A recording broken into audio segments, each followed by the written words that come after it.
Welcome to This Explainer. Today we're looking at a place that honestly defies simple definition.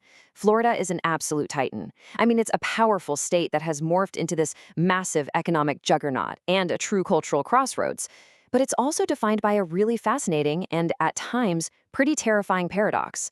It's a land of relentless, almost unfathomable growth, yet it sits right on a fragile peninsula, facing some of the most acute environmental and political vulnerabilities anywhere in the country. It's a staggering transformation when you think about it. As recently as 1939, a federal guide literally described Florida as still very largely an empty state. Yet today, it is a megastate. It shapes national elections, it drives global tourism, and it heavily impacts the American economy. So, how in the world did that happen so fast? Okay, let's dive into this. To really get what makes Florida tick, we'll quickly walk through 6 main areas in this explainer: geography and early history, the modern boom, population and cities, economic power, the political battleground, and finally, climate and environment. Starting right off with Section 1, Geography and Early History, because you really can't understand Florida today without looking at its deep roots. Take a look at this number, 1,350.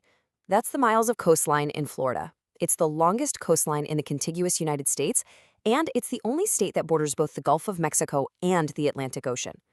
That sheer proximity to the sea fundamentally shapes everything about Florida: its humid climate, its massive tourism-driven economy, and its incredibly long history as a maritime landing point for explorers, colonizers, and immigrants alike.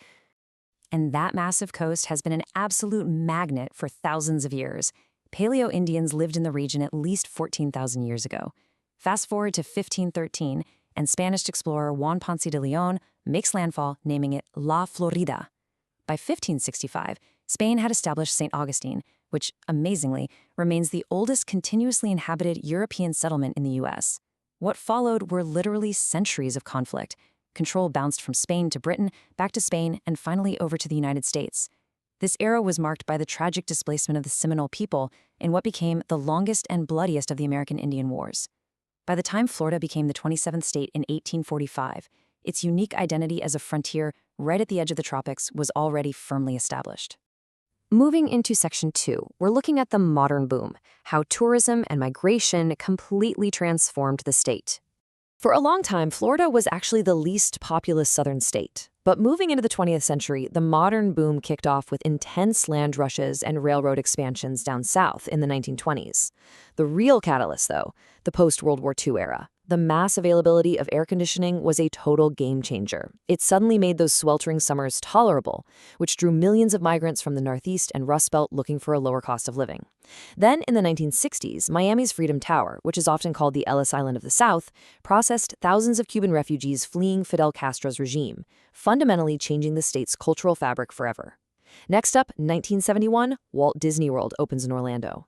And this brilliantly illustrates how a combination of new technology, political asylum, and corporate megatourism permanently altered Florida's trajectory.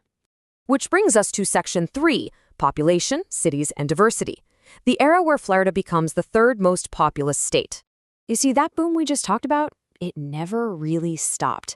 By 2014, Florida officially surpassed New York, and by the 2020 census, it boasted over 21.5 million residents. Now, this massive growth triggered a sweeping demographic transformation. In 1970, the non-Hispanic white population was nearly 78%. By 2020, that had fallen to 51.5%. Meanwhile, the Hispanic and Latino population absolutely exploded, going from just 6.6% to over a quarter of the state's entire population. It's a stunning realization of how migration completely reshaped Florida's identity. Delving deeper into that Hispanic demographic reveals an incredibly diverse community. Florida is home to nearly 80% of all Cuban Americans in the country, heavily concentrated in the affluent, long-standing communities of South Florida.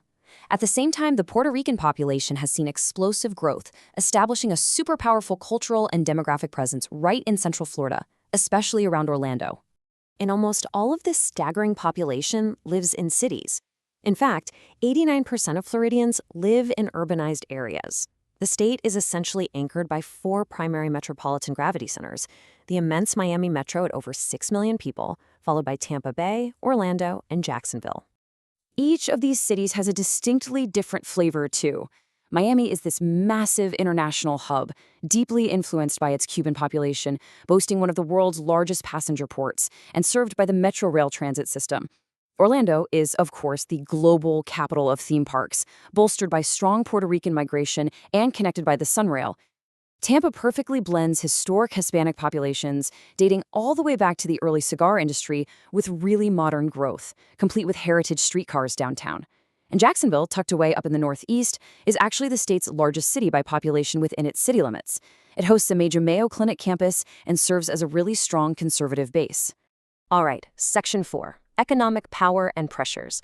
Because sustaining 21.5 million people requires a truly massive economy. And that brings us to $1.647 trillion. That's a T. That is Florida's gross state product. To put that staggering number into perspective, if Florida were its own sovereign country, it would be the 15th largest economy in the entire world. But this builds into a really striking contradiction. On one hand, you have enormous economic engines. Walt Disney World is literally the largest single-site employer in the country. And that's alongside a booming agricultural sector, cutting-edge aerospace, and Port Miami. But right alongside this incredible wealth, the state is facing intense systemic pressures. Rapid growth and aging structures have severely strained the infrastructure, something chillingly highlighted by the tragic 2021 Surfside condo collapse. And this boom has definitely left many behind. In 2022, nearly 26,000 homeless individuals struggled to survive in the state's increasingly expensive housing market. Moving to Section 5, a political battleground. All this tension between wealth, rapid growth, and changing demographics naturally spills right over into Florida's famous political landscape. For decades, Florida has been the quintessential swing state, historically deciding whole presidential elections. And the divide here is heavily geographic. The Democratic base is largely anchored in South Florida and the Orlando area, driven by high racial minority populations and liberal transplants coming from the north. On the other hand, the Republican base absolutely dominates the Panhandle, the Jacksonville area, and the state's vast rural and suburban communities. The ultimate battleground in all this? The I-4 corridor connecting Daytona, Orlando, and Tampa. This rapidly growing stretch is exactly where the conservative North meets the liberal South, and historically, it's what decides the state's elections. Recently, Florida has really become a flashpoint for intense cultural and educational polarization. We've seen state actions that include banning certain African American studies classes, enacting restrictions on reading Shakespeare in some districts to avoid sexual content, and approving state curriculum videos that deny mainstream climate science. Regardless of where anyone stands on the political spectrum, these controversies clearly illustrate how the state has become a highly visible, very vocal arena for national cultural debates. Which leads us to Section 6, Environment and Climate Risks. So the crucial point is that while Florida is busy debating its culture and politics, it's simultaneously facing an existential battle with nature itself. Just look at this number, 345 feet. That is the elevation of Britton Hill, which is the highest natural point in Florida. Think about that for a second. That makes Florida the flattest state in the entire nation. Its beautiful coastal geography is also its greatest, most terrifying vulnerability.